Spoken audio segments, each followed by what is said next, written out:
hide and seek with God. God planted a garden, a perfect place for the first man, Adam, and the first woman, Eve, to live. But a serpent lived there too. He was the craftiest creature God had made. So the serpent slid up to Eve one day as she stood next to Adam near the tree of knowledge of good and evil.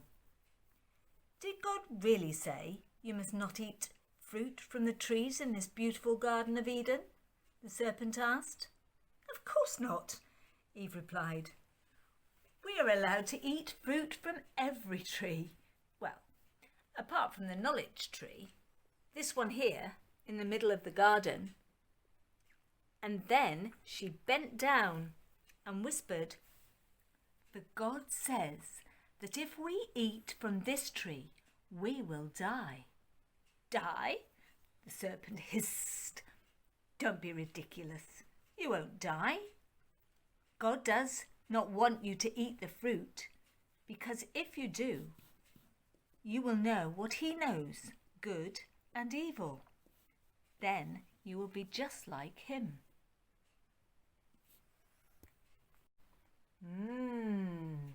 Eve thought, if the fruit is as lovely as it looks, it has to be worth a try. And if it makes me wise as well, that's when she took a bite.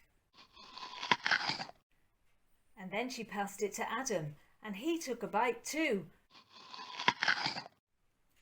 Then they noticed something they had never noticed before. They were naked. More than that, they were ashamed they were naked. When they heard the sound of God walking in the garden that evening, they hid from him among the trees. Then God called. Where are you? We're hiding, Adam called back. He had never played hide and seek before and had not quite got the hang of it. We heard you walking in the garden and were afraid because we're naked. Who told you that you're naked? Asked God sadly. You've eaten from the tree I told you not to touch, haven't you? It was the woman's fault, Adam protested, pointing at Eve. The woman you gave me. The serpent tricked me, Eve replied, pointing at the serpent. That's why I ate the fruit. Serpent, you'll be cursed above every living creature. You shall crawl on your belly. You and the woman and her children will be enemies. One day you will bruise the heel of one of her children, and he will crush your head. Woman, childbirth will be painful, and your husband will rule over you. As for you, Adam, you'll have to grow your own food from now on, and it will not be easy. You'll have to hack and dig and plough up the ground. Into this ground you will go when you die. Finally, God set a cherubim with a flaming sword at the garden's gate, so they could not return and eat from the tree of life and live forever. But that was not the end of the story.